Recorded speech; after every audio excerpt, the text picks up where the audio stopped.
Hi everyone, my name is Tyler and I'm here to help you get into your new 40k army. 40k as a hobby can be very expensive to get into, but my goal with this series is to help you get a full army going without having to break the bank. Before we dive into the list, let's talk about some basic rules that we're going to be using for the list building process here. Our first goal is going to be to keep it affordable and utilize box deals. For everything that we're going to be looking at today, we're going to be looking at it from an MSRP value from Games Workshop themselves. Now, I don't recommend buying everything MSRP from Games Workshop. Often, local hobby stores, eBay, Amazon, things of that nature will have much better deals for the kits that I'm about to show you. Our second goal is that we're going to be making the list in steps, starting at 500 points and working our way up to 1,000 points, 1,500 points, and 2,000 points. Our third rule is we're going to be avoiding Forge World and Finecast. Many Forge World models are often very pricey for the points that they provide you on the table, and the resin used can be hard to work with, especially for beginners. As far as Finecast goes, I just don't think that they're quite as high quality as the plastic models that you can get otherwise. Our fourth goal is to aim to make lists with decent competitive viability. We're going to be trying to make lists that can do well at casual tournaments, in your games with friends, or maybe even get you some wins at major tournaments. Our fifth and final rule is the most important one. Just because I don't mention a model in my list, it doesn't mean that it isn't good. The most important thing that you can do is collect models that you think are cool. There's an entire side of the hobby that has nothing to do with playing, and if you don't like the models you're painting and building, you're not going to get the most out of this hobby. Today we're going to be covering the Space Wolves. The Space Wolves can pretty easily be summed up as Space Marines, but Vikings, but with wolves in space.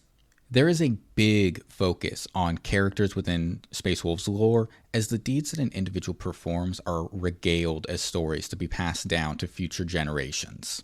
They live primarily on the ice planet of Fenris, and are created from the gene seed of Leman Russ, the Primarch, not the tank. Space Wolves will regularly fight in combat side by side with wolves, riding on top of wolves, will turn into wolves. If you take the Blood Angels and you replace the vampire motifs with werewolf motifs, then you're gonna get the idea. They are the worst Space Marine faction to ever exist because of what they did to the Thousand Sons. And since this is my channel and I am objective and not biased at all, I am correct. So why should you be considering to go and pick yourself up some Space Wolves? Well, for starters, they do have incredibly unique models. I would argue that of every Space Marine faction that exists that are still loyalists, Space Wolves have the most distinct look. Space Wolves are also, by that nature, a Space Marine faction, which means that they have more lore than most entire other races, just as their own little sub-faction of Space Marines.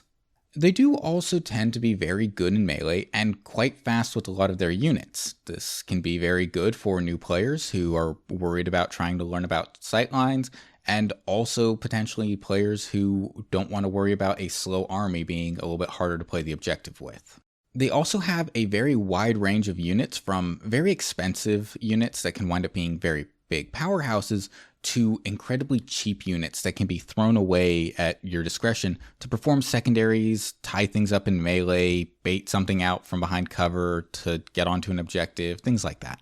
As a Space Marine faction, you also get access to all the regular Space Marine units, but also your own custom unique units, so you have a very wide range to choose from. There is also incredible kit bash capabilities. Every Space Wolf specific unit has a lot of extra detail bits that you can switch out between units to make different models stand out. Making wolf furs with green stuff or other various types of modeling clay isn't that incredibly difficult with just a little bit of practice, and so you can very easily make these look however you want.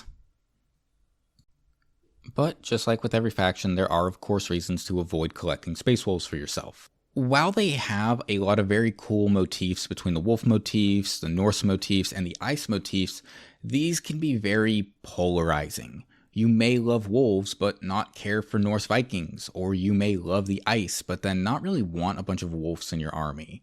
These motifs are so tied into almost all aspects of the army that you're pretty much going to instantly know if you like this faction or not, and the way they blend these different ideas.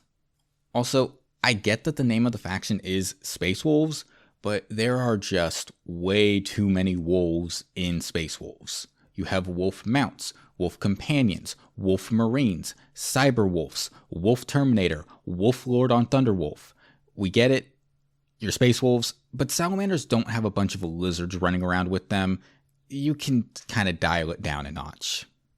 You're also going to be getting a lot of furry memes, and with a lot of the add-ons that GW sells you, you're gonna have a hard time fighting some of the accusations. A lot of the characters are also currently in Finecast or resin. Sure, you can kit bash your own characters out of plastic marines and, get by pretty fine, but it's still very disappointing, especially when these characters are supposed to be one of the core points of your army. There's also just a lot of firstborn marine models that you have, which can wind up feeling a little small when placed next to their Primaris brethren, especially if you're mixing some of the regular Space Marine units with your Space Wolves. The biggest thing right now is also that there's currently basically one actual build for Space Wolves that feels relatively competitive. This build may have some small differences, but I hope that you like Thunderwolf Cavalry, because you're going to get a lot of them. And finally, it's on an upswing right now for some reason. It did pretty well in the last weekend from when I'm recording this, but your detachment rule is weaker than most of the options in generic Space Marines detachments, which means that you're either going to be running Gladius or you're going to be running Stormlance. The army rule for any Space Marines faction is going to be Oath of the Moment. You pick a target, and everything in your army gets to reroll hits against that specific target. It's pretty good, pretty generic, but overall, not too bad. The two generic Space Marine detachments that you're going to be able to run these lists with are either going to be the Gladius Strike Force or the Stormlance Task Force. The Gladius is a good all-comers style detachment with the ability to give your guys either access to Advance and Shoot, Advance and Charge, or Fall Back and Shoot/Charge. These are all very powerful buffs, and you really only need Advance and Charge for probably about one turn of the game anyways. But if you do have a lack of shooting in your army, the Stormlance Task Force is incredible for Space Wolves, as Lightning Assault is going to allow you to charge whether you fell back or advanced in this turn, which means that it's impossible to really tie you up, and you're going to be able to very quickly get into combat where you thrive. One thing that I need to mention really quick before we get into it is every single one of these lists is going to be including Fenrisian Wolves. Now, do not go and buy Fenrisian Wolves from Games Workshop. It is going to be a waste of money with how many points they are on the table and how expensive they are to buy. Instead, go onto Amazon, go onto Walmart, go onto Target, go onto whatever store is in your area, and just look up plastic wolf toys. There are tons of options that look like little cake toppers or things like that that you can pick up. In this case, I'm going to have a link in the description to where I found some very good Space Wolf Fenrisian Wolves proxies that are still going to be plastic and are substantially cheaper than what you would get from Games Workshop. All three of these lists are going to be starting off in the same way, with the divergence being how many units of Thunderwolf Cavalry you want. First list is going to be 1 unit, second list is going to be 2 units, third list is going to be 3 units. At 500 points for all of these lists, we're going to be starting off by picking up 3 boxes of Thunderwolf Cavalry, 1 box of Wolfen, and then we're going to be going and we're going to be buying 2 3-packs of the Wolves that you can find in the link in the description. We're going to need to be doing a little bit of proxy work here, and the Wolfen are actually a fantastic point for that. Because they have access to very unique looking shields compared to what the Thunderwolf Cavalry have, which will often wind up looking fairly samey, you can take a couple of the shields from the Wolfen and give them to the Thunderwolf Cavalry that you are kit bashing into the Wolfguard Battle Leader on Thunderwolf and the Wolf Lord on Thunderwolf. Then you just give those shields back over to the Wolfen so that you still have 5 Wolfen that are going to be able to have their hammers and their shields. Now, the Thunderwolf Cavalry are always going to be running around with the Storm Shield. It's just the best option for them. There really is no substitute. And the Fenrisian Wolves don't have equipment, so they're just Fenrisian Wolves. For your Wolfen, you're going to want to be equipping them with the Wolfen hammers and shields, giving one of them a launcher. And for the Wolfguard Battle Leader on Thunderwolf and the Wolf Lord on Thunderwolf, the melee weapons that you want to give them might change depending on exactly what you think is coolest and what you want. But between the Thunderhammer and the Power Fist, you can't really go wrong. There are also options like the Twin Lightning Claws, which you can consider. At 1,000 points, all three of the lists are going to still follow the same path. We're going to go and we're going to pick up one box of Primaris Infiltrators, one Scout Squad. We're going to go get 2 more 3-packs of Fenrisian Wolves, and then we're also going to go and pick up the Mark 6 Assault Squad from the Horus Heresy.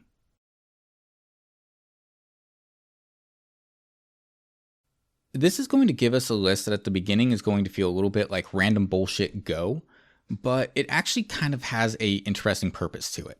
The Assault Intercessors are able to either run as 2 separate 5-mans, which can pick up the very weak stuff that's going to get in the way of your Thunderwolf Cavalry, or they can be used to go and pick up secondaries around the board.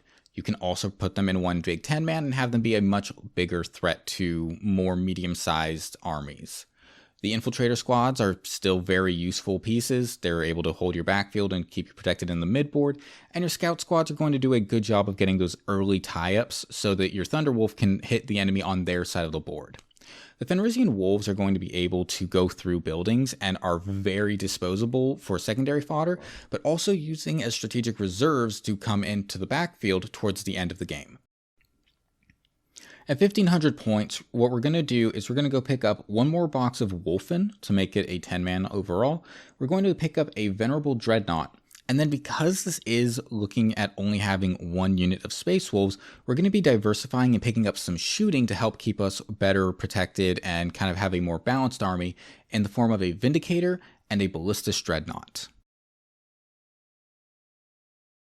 The Venerable Dreadnought is going to be made into Murderfang, and I like him a little bit more in the lower cavalry size army because I feel like melee Dreadnoughts have a very difficult time with getting tied up, but he does feel very good, especially against other melee armies with his ability to constantly fight back.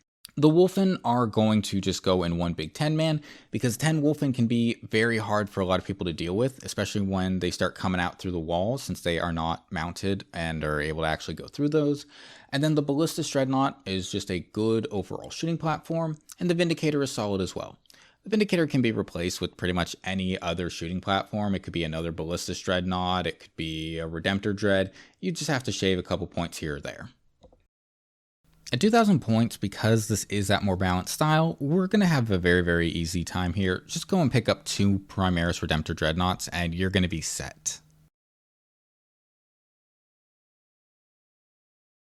Because we're back at 2,000 points, we're able to bring in the 5 Assault Intercessors that we had to cut at the 1,500 point list, and we're going to be bringing in the 2 Redemptor Dreadnoughts that just do a very good job of being annoying, hard to kill pieces of shooting platform with their Icarus rocket pods, Macroplasma Incinerator, Heavy Onslaught Gatling Cannon, and their grenade launcher. Now for 1,500 points, if we're trying to go down that 2 units of Space Wolves cavalry style, what we're going to want to do is pick up one more Venerable Dreadnought, just like before, one more unit of Wolfen, just like before, one Vindicator or Ballistus, whatever you're feeling like, just like before. But we're going to go pick up one final 3-pack of Space Wolves that we can use for the Fenrisian Wolves so that we can have 15 in total. Once again, Murderfang is solid. He's going to go do Murderfang things and annoy other melee armies. Assault Intercessors can still be run as 2 5-mans or 1 10-man, and the Fenrisian Wolves are good at just being general fodder that you need to throw away to make sure that you score as many points as possible. And maybe you run into an Ironstorm detachment or something like that, and you just trap their Dreadnought in Wolf Jail. At the 2,000 point list is where we're going to go and finally pick up those last 2 boxes of the Thunderwolf Cavalry that we needed, and then we're also going to go and pick up 2 boxes of Primaris Inceptors. Primaris Inceptors are going to give us a little bit of extra shooting in the army, but are phenomenal for really doing a good job of annoying our opponents and making it so that their positioning and their movement phase is very awkward, since these things are able to come in within 3 inches on their deep strike instead of 9. With the second unit of Thunderwolf Cavalry inside of this army, we're going to need one more leader for them. So what we're going to do is we're going to go back to that very first box that we bought, that we used some kit bashing tricks to make the first Wolfguard battle leader and the Wolf Lord on Thunderwolf, and we're going to make the third Wolfguard battle leader with whatever various buffs you want to give them. Now, the Wolf Lord on Thunderwolf is very potent with Fury of the Storm because of all of the extra attacks that he's able to pump out. My biggest recommendation to you, if you are interested in trying to do a kit bash here, is make sure that the Wolfguard battle leader and the Wolf Lord on Thunderwolf have different colored wolves from the typical Thunderwolf cavalry. It helps give a little bit of extra nuance to your opponent of saying like, okay, these are the characters. These are the ones that I need to be paying a little bit of extra attention to. For the third style, with that 3 units of Thunderwolf cavalry, we're going to be going and picking up 3 boxes of Thunderwolf Cavalry right away, and we're going to go and pick up the second box of Wolfen. This is going to set us up with having 2 full units of Thunderwolf Cavalry, where we're going to be able to have the 2 Wolf Lord on Thunderwolf, and then we're also going to be having the 2 Wolfguard battle leaders on Thunderwolf leading their respective units. The 2/5/5 of Fenrisian Wolves are still going to do their job, and the 10 unit of Wolfen is very good at just getting stuck in the middle of the board, annoying your opponent, and baiting things out of position for the cavalry to come in. And to round it out at 2,000 points, we're going to just go and pick up 2 more boxes of Thunderwolf Cavalry, and then we're going to buy 1 more box of the Mark 6 Assault Squad from the Horus Heresy. In total, this is going to be 8 boxes of Thunderwolf Cavalry, but you're really going to be getting your money's worth out of it, as the Thunderwolf Cavalry themselves are not very price efficient for their points, but when you actually use them to make the Wolfguard leaders, they become very good. With this setup, we're going to have 3 Wolfguard battle leaders, we're going to have 3 Wolf Lord on Thunderwolf who are going to be leading those Thunderwolf Cavalry, and we are just going to run our opponent down as fast as we can. We do need to run 1 10-man Assault Intercessor, which can go and pick up some light chaff that might otherwise be annoying and get in the way. And we're going to have the 2 separate 5-mans that can go pick up some very light stuff or go do secondary actions or just generally be annoying. 10-man Wolfen is still 10-man Wolfen, 2x5 Wolves are still 2x5 Wolves, and the Scouts and Infiltrators are going to keep doing exactly what they've been doing the entire time. And that's going to round out everything I have for you today for Space Wolves. If you go MSRP and you try to buy everything as piecemeal, this army gets incredibly expensive, incredibly fast. But I was actually very pleasantly surprised that it was as cheap as it was because of how points efficient kit bashing the extra Thunderwolf Cavalry into their leaders actually wound up being. Because of that cheat and also making sure to avoid the Fenrisian Wolves from Games Workshop, we were able to slot the Space Wolves very comfortably at that $900 to $1,050 tier right at the top. Big shout out to all of my channel supporters who help make these videos possible, such as Comrade Chin, and everyone else who's been generous enough to support me. If you would like to try and help out the channel, please consider the links in the description where you can either check out the Amazon affiliate link or go support me on Ko-fi. Thank you all for watching.